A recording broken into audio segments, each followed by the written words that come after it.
Good afternoon friends, કેમ છો? જય શ્રી કૃષ્ણ, જય માતાજી, જતનગઢિયા બ્લોગમાં તમારું સ્વાગત છે. જો આજે છે ને મેં અને કાવ્યએ સાથે બ્લોગની શરૂઆત કરી છે અને અત્યારે વાગ્યા છે 5 અને અમે બંને રેડી થઈ ગયા છીએ કારણ કે અમારે જવાનું છે એક જગ્યાએ. કઈ જગ્યાએ જવાનું છે? બુક સ્ટોર ઉપર. કારણ કે મારે કાવ્યને છે ને બુક લેવાની છે 4th સ્ટાન્ડર્ડની. જે સ્કૂલમાંથી એડ્રેસ આપ્યું છે ને તો ત્યાં છે ને બુક લેવા જવાની છે. તો હું ને કાવ્ય છે ને જશું બુક લેવા માટે. અને તો બુક સ્ટોર છે ને બહુ દૂર આવ્યો છે કારણ કે 2 રિક્ષા બદલશું ને ત્યારે મેળ પડશે. તો ચાલો હું ને કાવ્ય જઈએ છીએ, તમે પણ ચાલો અમારી સાથે સાથે. તો ચાલો જઈએ.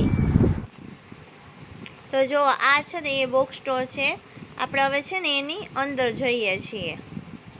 કાવ્ય બેન તો આપણે આગળ આગળ હોય જ.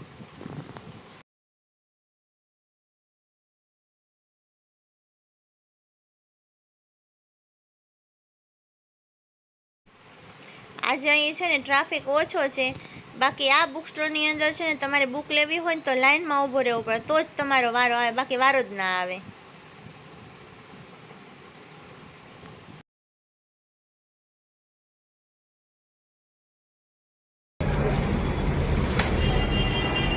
કાવ્યાબેનની બુક લેવાઈ ગઈ. કાવું લેવાઈ ગઈ ને બધી બુક? અમારે એક પેન્સિલ લીધી મસ્તીની દેખાય. આ જો થેલી ભરાઈ ગઈ આખી. હાલો હવે જાઓ ને ઘરે. હાલો હવે અમે ઘરે જઈએ છીએ. હા તો ફ્રેન્ડ્સ, આપણે બુક સ્ટોરથી બધી બુક ને બધું લઈને આવ્યા ને તો રસ્તામાં આ જે સ્ટોર છે ને એ દૂધિયા તળાવ આવ્યો છે બુક સ્ટોર. અને એની આગળ છે ને મોટી શાક માર્કેટ પડે છે. ત્યાં બધી ફ્રૂટ ને એની બજાર છે, શાકભાજીની બજાર છે, કટલેરીની એની બધી બજાર છે. તો હું તમને છે ને એ બતાવું કે કેટલી સરસ હતી બજાર.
તો જો અમે બધું બુક ને એવું લઈ આવી. અને એની બુક સ્ટોર છે ને થોડોક આગળ જ ખૂણે એક ગાર્ડન છે નાનું એવું. તો અમે કાવ્યને હું લઈને ત્યાં આવી છું. કાવ્યની કે દિવસની ઈચ્છા હતી કે મને ગાર્ડનમાં જાવું છે, તો આજે પૂરી કરી દીધી કાવ્ય તારી ઈચ્છા. તો એ જો હવે રમવા જઈએ છીએ ને આપણે છે ને એક બેન્ચ ઉપર બેસી ગયા છે આરામથી. હવે રમે ત્યાં સુધી હું અહીંયા બેસીશ. તો જા કાવ્ય હવે તું.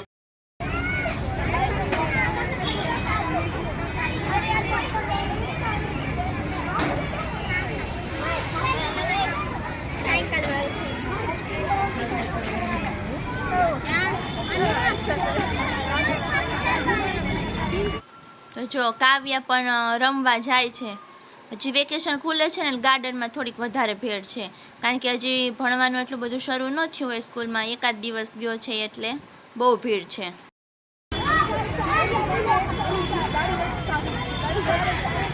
જોરી આપણા બેન.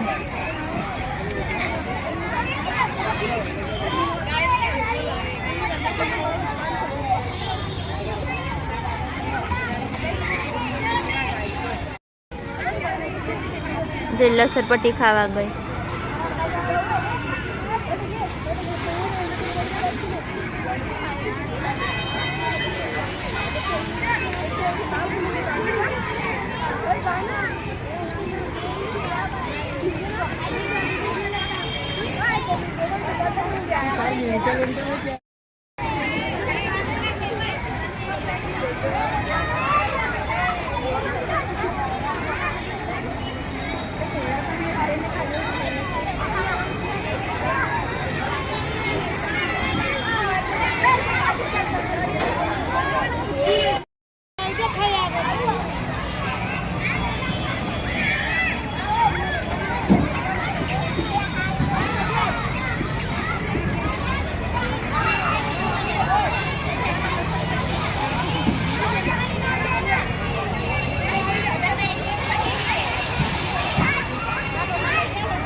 મારી પેલા તો એ વહી જાય.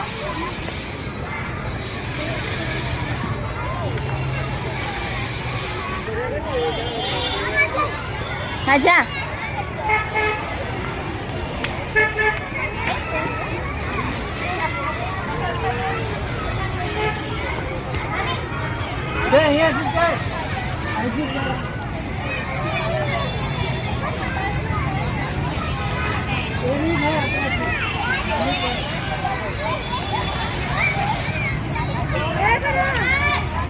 આખી પરસેવે રેપ જેપ થઈ ગઈ. મજા આવી. હજી 3 ગાર્ડન છે. એક આ હતું, એક પાછળ ગઈ. હવે છેલ્લું બાકી છે. હા, હવે છેલ્લું બાકી રીસ ને અજગરવાળી લસરપટ્ટી ને એવું બધું છે. તો લાંબી છે. ત્યાં જાવું ને? હા. હાલો તો જાય.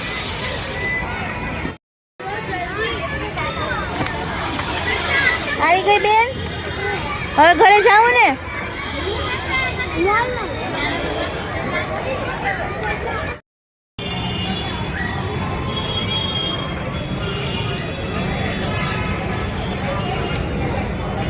ઊભી રે. તો ફ્રેન્ડ્સ, હું ને કાવ્ય છે ને ગાર્ડનમાંથી ફરીને અમે ઘરે આવી ગયા છીએ અને અત્યારે છે ને રસોઈનો ટાઈમ થઈ ગયો છે. તો હવે આપણે રસોઈ બનાવી લઈએ. આજે રસોઈમાં તો છે ને શાક ને રોટલી ને એવું બધું, ચટણી ને એવું બનાવવાનું છે. તો મારે છે ને ફોદીનાની ને ધાણા ભાજીની લીલી ચટણી આપણે કહીએ ને એ બનાવવાની છે. તો એની રેસીપી છે ને હું તમારી સાથે શેર કરું છું, તો સ્કીપ કર્યા વગર વિડીયો જોજો. ફોદીનાની ચટણી બનાવવા માટે આપણે ફોદીનાના પાન લઈ લીધા છે અને એમાં થોડી લીલી ધાણા ભાજી નાખી દઈએ. અને આ બંને વસ્તુ છે ને ધોવાની બાકી છે, તો પહેલાં હું ધોઈ લઉં. તો જો આપણે છે ને હવે આને નિતારી અને મિક્સિંગ બાઉલમાં નાખી દઈએ. સરસથી ધોવાઈ જાય ને એટલે.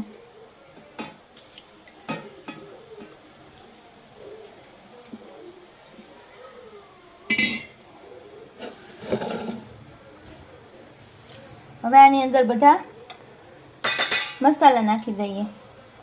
તો જો લીલા મરચાં લીધું છે 1, તમારે વધારે તીખું જોતો હોય તો વધારે નાખવાનું.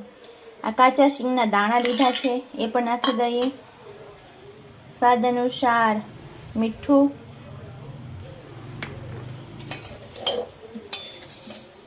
ખાંડ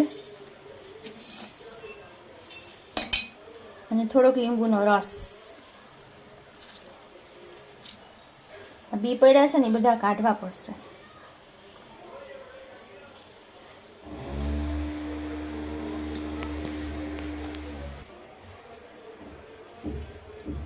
તો જો આ બધું નખાઈ ગયા છે. આપણે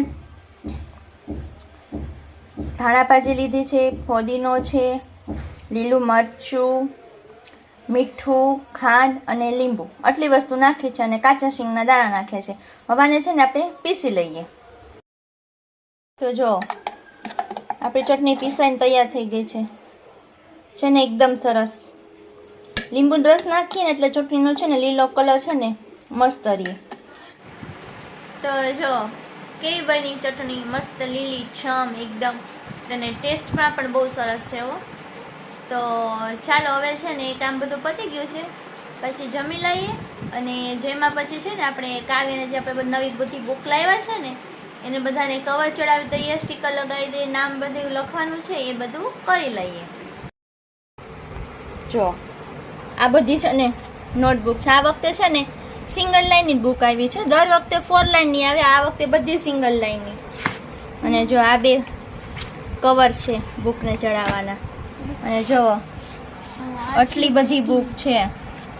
આ બધાને આપણે છે ને કવર ચડાવવાના છે ને કાવ્યાબેન કવર ચડાવશે. બરોબર ને કાવ્યા? તને આવડે તો કેમ આ પાડી? ચાલો હવે હું છે ને આ બુક્સને કવર ચડાવી દઉં. તો જો આપણે છે ને પહેલા આ એન્વાયરમેન્ટ બુક છે ને અઘરામઘરી બુક હોય કાવ્યાની, તો આપણે છે ને એને કવર ચડાવી દઈએ. પહેલા આપણે શરૂઆત અઘરા સબ્જેક્ટ થી કરીએ. એને કાવ્યા? હા. જો મારી મમ્મી ચડાવે છે કવર.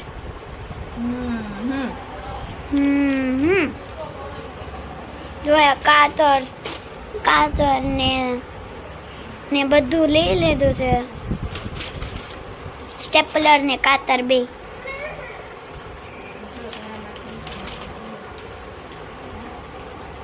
અને દેવાભાઈની એન્ટ્રી થાય છે આપણી ઘરે. દેવાભાઈ થોડાક તોફાન કરે છે. હા. જો આપણે છે ને બુકને કવર ચડાવવાનું સ્ટાર્ટ કરી દીધું છે. 2 બુકને ચડાવી દીધું છે અને આટલો થપ્પો પડ્યો છે, તો આપણે એને હવે કવર ચડાવવાનું સ્ટાર્ટ કરી દઈએ એટલે જલ્દી ખતમ થઈ જાય બધું. તો જો આ કાવ્યાની બધી બુકમાં આપણે નામ લખી નાખ્યું છે અને સ્ટેપલરથી પીની મારી દીધીશ. જો છે ને નોટબુકને બધું કરી નાખ્યું છે, બધું કમ્પ્લીટ કરી નાખ્યું આપણે. તો જોઈ ને ફ્રેન્ડ્સ, આપણે બધી કાવ્યને બુકને કવર ચડાવી દીધું છે, સ્ટીકર લગાવી દીધા, એની ઉપર નામ લખી દીધું, બધું કમ્પ્લીટ કરી દીધું છે. તો હવે છે ને આપણે આજનો આ વિડીયો અહીંયા પૂરો કરી દઈએ. મળશું નેક્સ્ટ વિડીયોમાં. એ પહેલાં તમને કહી દો બધાને, નવા સબસ્ક્રાઈબર હોય અને અમારી ચેનલ સબસ્ક્રાઈબ ન કરી હોય તો અમારી ચેનલને સબસ્ક્રાઈબ કરજો, અમારી ચેનલને લાઈક કરજો અને અમારી ચેનલને શેર કરજો અને કોમેન્ટ જરૂરથી કરજો. તો ચલો મળશું મિત્રો નેક્સ્ટ વિડીયોમાં. ત્યાં સુધી બધાને જય શ્રી કૃષ્ણ અને જય માતાજી.